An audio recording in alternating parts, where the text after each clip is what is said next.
اعوذ باللہ من الشیطان الرجیم بسم اللہ الرحمن الرحیم ربی یسر ولا تعسر وتمم بالخیر۔ تاریخ تبری جلد دوم کا مطالعہ کر رہے ہیں۔ آج کے ایپیسوڈ میں سب سے پہلے کون سی آیت نازل ہوئی؟ شق صدر کا واقعہ، جبرائیل علیہ السلام کی زیارت اور فرض نماز کے بارے میں بات کریں گے۔ سب سے پہلے آپ سے ریکویسٹ ہے کہ اگر آپ نے ابھی تک اس چینل کو سبسکرائب نہیں کیا تو اسے سبسکرائب کریں، لائک کریں، شیئر کریں اور بیل آئیکن لازمی پریس کریں تاکہ آپ کو ہر نئی آنے والی ویڈیو کا نوٹیفیکیشن موصول ہو سکے۔ جزاک اللہ۔ سب سے پہلے کون سی آیت نازل ہوئی؟ ابن ابی کثیر کہتے ہیں کہ میں نے ابو سلمہ سے پوچھا کہ سب سے پہلے قرآن کی کون سی آیت نازل ہوئی ہے؟ انہوں نے فرمایا یا ایھا المدثر۔ میں نے کہا لوگ تو کہتے ہیں کہ سب سے پہلے اقرا بسم ربک نازل ہوئی ہے۔ انہوں نے کہا میں نے جابر بن عبداللہ سے پوچھا تھا کہ سب سے پہلے قرآن کا کون سا حصہ نازل ہوا ہے، تو انہوں نے فرمایا تھا یا ایھا المدثر۔ میں نے یہی بات ان سے کہی تھی کہ اقرا بسم ربک الذی خلق سب سے پہلے نازل ہوئی ہے۔ حضرت جابر نے فرمایا میں تم سے صرف وہی کہوں گا جو خود رسول اللہ صلی اللہ علیہ وسلم نے ہم سے بیان فرمایا ہے۔ آپ نے فرمایا میں ہیرا میں گوشہ نشین تھا، مقررہ مدت ختم کر کے جب میں وہاں سے اتر کر وادی میں آیا مجھے ندا آئی۔ میں نے چاروں طرف دیکھا، مجھے کچھ نظر نہ آیا۔ میں نے سر کے اوپر دیکھا تو معلوم ہوا کہ وہ آسمان اور زمین کے درمیان ایک تخت پر متمکن ہے۔ میں ڈر گیا۔ میں نے خدیجہ سے جا کر کہا مجھے لحاف اڑاؤ۔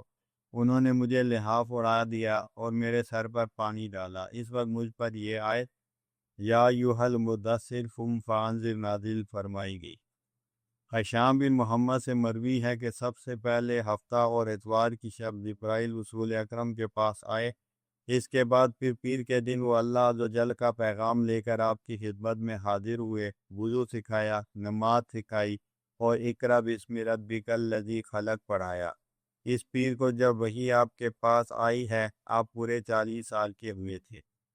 شق صدر کا واقعہ، حضرت ابو ذر غفاری سے مروی ہے کہ میں نے رسول اکرم صلی اللہ علیہ وسلم سے پوچھا کہ آپ کو پہلی مرتبہ یہ یقینی علم کب ہوا کہ آپ نبی ہیں؟ آپ نے فرمایا ابو ذر میں بطحہ مکہ میں کسی جگہ تھا، دو فرشتے میرے پاس آئے، ایک زمین پر اتر گیا اور دوسرا آسمان اور زمین کے درمیان ٹھہرا رہا۔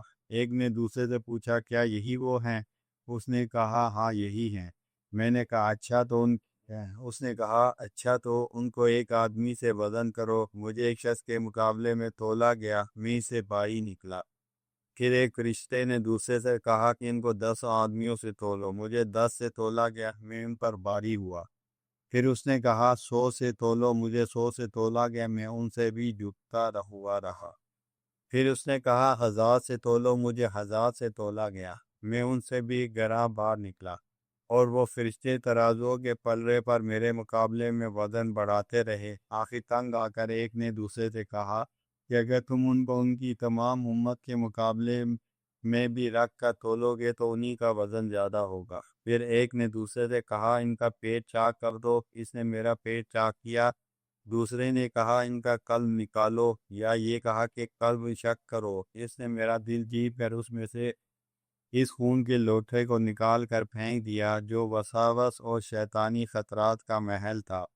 پھر ایک نے دوسرے سے کہا کہ ان کے پیٹ کو اس طرح دھو ڈالو جس طرح کسی برتن کو دھویا جاتا ہے، اور ان کے دل کو بھی اسی طرح دھو ڈالو، یا یہ کہا کہ ان کے قلب کو اس طرح دھو ڈالو جس طرح کپڑا دھویا جاتا ہے۔ پھر اس نے ایک چھڑی مانگی جو سفید بلی کے چہرے کے مانند تھی، وہ میرے قلب میں داخل کی گئی۔ پھر ایک فرشتے نے اپنے دوسرے ساتھی سے کہا کہ ان کے پیٹ پر نشان لگا دو۔ ان دونوں نے میرے پیٹ پر نشان ڈال دیے اور مہر نبوت کو میرے دونوں شانوں کے درمیان کر دیا۔ اس کے بعد ہی وہ میرے سامنے سے چلے گئے۔ یہ واقعہ مجھے اب تک اس طرح یاد ہے کہ گویا اب بھی میری نظروں کے سامنے ہے۔ جبرائیل کی زیارت، امام زہری سے مروی ہے کہ جب ایک عرصے تک رسول اکرم پر وحی نازل نہیں ہوئی تو آپ بہت ہی غمگین ہوئے۔ آپ پہاڑ کی چوٹیوں پر چڑھتے تھے تاکہ خودکشی کر لیں۔ اس نیت سے جب کبھی آپ چوٹی پر پہنچتے، جبرائیل نمودار ہو کر کہتے آپ اللہ کے نبی ہیں۔ اس سے آپ کو اطمینان ہو جاتا اور جان میں جان آ جاتی۔ اس واقعے کو بیان کرتے ہوئے رسول اکرم نے فرمایا کہ ایک دن میں اسی ارادے سے چلا جا رہا تھا کہ میں نے اس فرشتے کو جو ہیرا میں میرے پاس آتا تھا دیکھا کہ وہ آسمان اور زمین کے بیچ میں ایک کرسی پر متمکن ہے۔ اسے دیکھ کر میں خوف کی وجہ سے ٹھہر گیا اور خدیجہ کے پاس واپس آ گیا۔ میں نے کہا مجھے چادر اڑاؤ، چنانچہ رضائی اڑا دی گئی۔ تب اللہ نے یہ صورت نازل فرمائی، یا ایھا المدثر قم فانذر وربک فکبر وثیابک فطہر۔ زوری کہتے ہیں مگر سب سے پہلے اقرأ باسم ربک الذی خلق ما لم یعلم تک آپ پر نازل ہوئی ہے۔ جابر بن عبداللہ انصاری سے روایت ہے کہ رسول اللہ صلی اللہ علیہ وسلم نے وہی رک جانے کے واقعے کو بیان کرتے ہوئے فرمایا کہ ایک دن میں چلا جا رہا تھا، میں نے آسمان سے ایک آواز سنی، میں نے سر اٹھا کر دیکھا تو وہ فرشتہ جو ہیرا میں میرے پاس آیا تھا آسمان و زمین کے درمیان ایک کرسی پر متمکن نظر آیا۔ میں سہم گیا اور گھر آ کر میں نے کہا مجھے لحاف اڑاؤ۔ گھر والوں نے لحاف اڑا دیا۔ تب اللہ عز و جل نے یہ صورت یا ایھا المدثر قم فانذر وربک فکبر والرجز فاہجر تک نازل فرمائی۔ پھر متواتر وحی آنے لگی۔ پھر جب اللہ عز و جل نے اپنے نبی محمد صلی اللہ علیہ وسلم کو حکم دیا کہ آپ اپنی قوم کو اپنے رب کے اس انکار کی وجہ سے جس میں وہ عرصے سے مبتلا چلے آتے ہیں اور اپنے خالق اور رازق کی عبادت چھوڑ کر دوسرے معبودوں اور بتوں کی پرستش کرتے تھے، اللہ کے عذاب سے ڈرانے اور متنبع کرنے کے لیے کھڑے ہوں اور اپنے رب کی نعمت کا اظہار و اعلان کریں۔ اللہ نے فرمایا وَأَمَّا بِنِعْمَتِ رَبِّكَ فَحَدِّثْ۔ یہاں نعمت سے مراد ابن اسحاق کے قول کے مطابق اعزاز و فضیلت نبوت ہے۔ فحدث کے معنی یہ ہیں کہ اس کو بیان کرو اور اس کی دعوت دو۔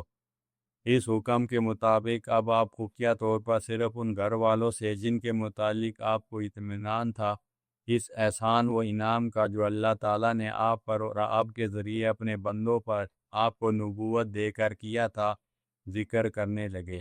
اللہ کی مخلوق میں سب سے پہلے آپ کی بیوی خدیجہ نے آپ صلی اللہ علیہ وسلم کی تصدیق کی، وہ آپ پر ایمان لائی اور اسات ہو گئیں۔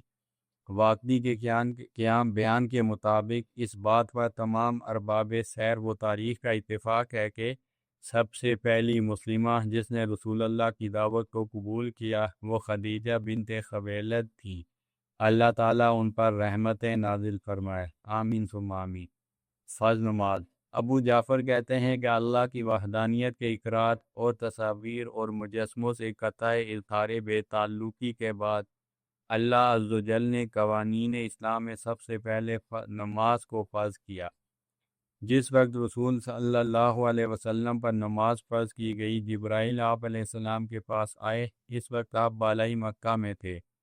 وہ اشارے سے آپ کو وادی کی ایک سمت میں لے گئے، وہاں ایک چشمہ جاری ہوا۔ حضرت جبرائیل نے وضو کیا تاکہ وہ بتا دے کہ نماز کے لیے کس طرح طہارت کی جائے۔ رسول صلی اللہ علیہ وسلم انہیں دیکھتے رہے۔ بعد میں انہی کی طرح رسول اللہ نے وضو کیا، پھر جبرائیل نے کھڑے ہو کر رسول اللہ کو نماز پڑھائی۔ آپ نے ان کی اقتداء کی۔ حضرت جبرائیل واپس تشریف لے گئے اور خدیجہ کے پاس آ گئے، اور جس طرح آپ نے حضرت جبرائیل کو وضو کرتے دیکھا تھا اسی طرح آپ نے خدیجہ کو بتانے کے لیے کہ نماز کے لیے طہارت اس طرح ہوتی ہے ان کے سامنے وضو کیا۔ اس کے بعد جس طرح جبرائیل نے آپ کو نماز پڑھائی تھی آپ نے خدیجہ کے ساتھ نماز پڑھی اور انہوں نے آپ کی اقتداء کی۔ انس بن مالک سے مروی ہے کہ جس وقت رسول اللہ صلی اللہ علیہ وسلم کو نبوت ملی آپ کے پاس دو فرشتے جبرائیل اور میکائیل آئے۔ آپ اور سبھی قریش کعبے کے گرد سویا کرتے تھے۔ ان فرشتوں نے کہا کہ ہمیں ان میں سے کس کے متعلق حکم ہوا ہے؟ پھر خود ہی دونوں نے کہا ہمیں ان کے سب سے زیادہ شریف کے متعلق حکم ہے۔ اب وہ چلے گئے اور پھر قبلے کی جانب سے آئے۔ یہ تین تھے۔